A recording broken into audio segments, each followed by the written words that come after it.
오늘 누가복음 5장에서는 예수님이 제자들을 부르시는 장면이 기록되어 있습니다. 먼저 1절로 11절에서는 베드로와 야고보와 요한을 제자로 불러주시는 장면입니다. 이들은 게네사렛 호숫가에서 물고기를 잡는 어부들이었습니다. 게네사렛은 갈릴리에 대한 또 다른 이름인데요. 흥미로운 것은 마태나 마가, 요한은 모두 갈릴리를 바다라고 했는데 누가만 호수라고 기록하고 있습니다. 실제로 갈릴리 호수에 가보면 이곳은 바다가 아니라 호수입니다. 하지만 평생 바다를 보지 못한 사람들은 갈릴리를 바다라고 생각할 만큼 엄청나게 큰 호수인 것은 사실입니다. 아마 누가는 국제적인 안목을 갖춘 의사로서 지중해를 비롯한 큰 바다를 직접 목격했기 때문에 갈릴리 호수가 아무리 바다처럼 넓고 깊어도 그냥 호수라고 기록한 것입니다. 예수님의 말씀을 듣기 위해 수많은 사람이 예수님 곁으로 몰려들었습니다. 그래서 사방을 둘러보니 때마침 갈릴리 호숫가에 배가 두 척이 있었는데 어부들이 빈 그물을 싣고 있었습니다. 예수님은 그 중에 베드로의 배에 올라타셨습니다. 3절 예수께서 한 배 오르시니 그 배는 시몬의 배라 육지에서 조금 떼기를 정하시고 앉으사 배에서 무리를 가르치시더니 왜 하필이면 베드로의 배를 선택하셨을까요? 우연히? 아닙니다. 이것은 신학적으로 아주 중요한 문제입니다. 우리의 모든 것, 구원받고 축복받는 모든 것이 다 100% 하나님의 은혜라는 사실입니다. 예수님이 베드로에게 오셨습니다. 베드로가 초청한 것이 아니었습니다. 예수님께서 배에 오르셨습니다. 베드로가 올라오라고 그런 것이 아닙니다. 그물이 찢어질 정도로 고기가 잡혔습니다. 고기를 많이 잡은 것이 아니라 많이 잡힌 것입니다. 베드로가 잡은 것이 아니라 예수님이 잡히게 하셨습니다. 베드로를 제자로 부르셨습니다. 레위를 제자로 부르셨습니다. 세상에서는 제자가 스승을 선택해서 학교를 선택해서 입학하지요. 그러나 예수님의 제자들 베드로, 야고보와 요한, 레위, 빌립 등 모두 스스로 예수님을 선택한 것이 아니라 예수님의 부르심을 받고 주님을 따른 것입니다.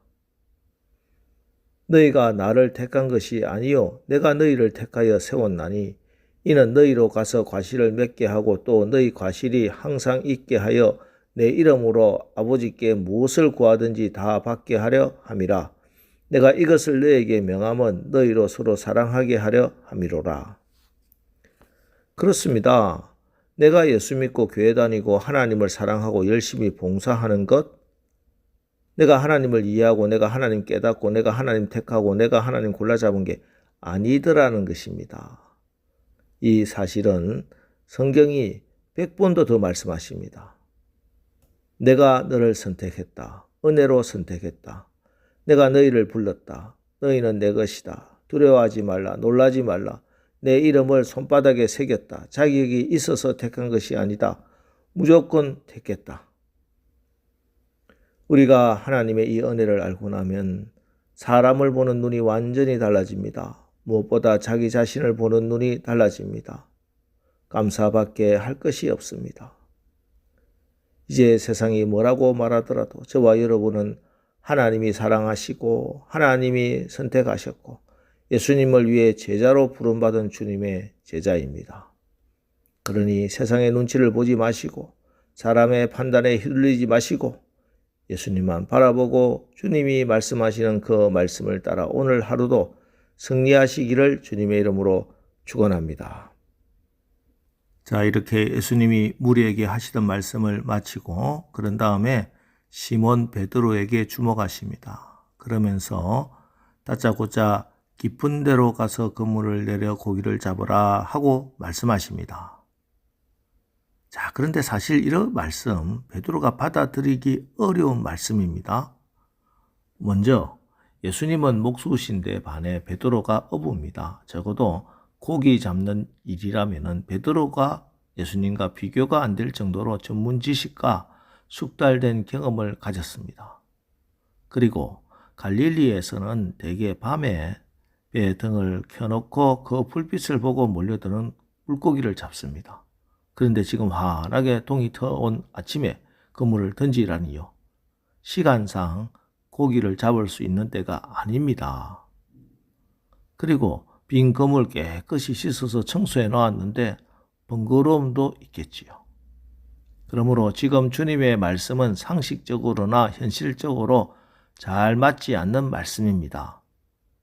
하지만 베드로는 예수님의 말씀에 순종했습니다. 우리들이 밤이 새도록 수고하였을 때 잡은 것이 없지만은 말씀에 의지하여 내가 그물을 내리리이다. 우리도 살다 보면 많은 실패를 경험하지요. 적어도 그 분야에서는 내가 최고의 지식과 최고의 기술을 가졌다고 자부했는데 어이없이 실패할 때도 있습니다. 입시에 실패하고 직장 생활과 사업에 실패하고 심지어 가정 생활에도 실패할 때가 있습니다. 그래서 좌절감을 곱씹으면서 인생의 빈배 앞에 실패의 빈 그물을 씻을 때가 있습니다. 하지만 우리 주님은 바로 이런 실패와 절망의 때 우리 인생의 빈배를 타 주십니다. 그리고 깊은 데로 나가 그물을 던지라고 말씀하십니다. 이때 하나님께 순종할 수 있는 믿음이 여러분에게 주어지기를 축복합니다. 주님의 명령을 따라 깊은 데로 나가야 합니다. 하나님의 하나님 되심을 우리가 인정하고 내 실력이 아니라 하나님의 실력을 믿고 시인할 때 오늘도 변함없으신 우리 하나님의 은혜가 우리에게도 임할 줄 믿습니다.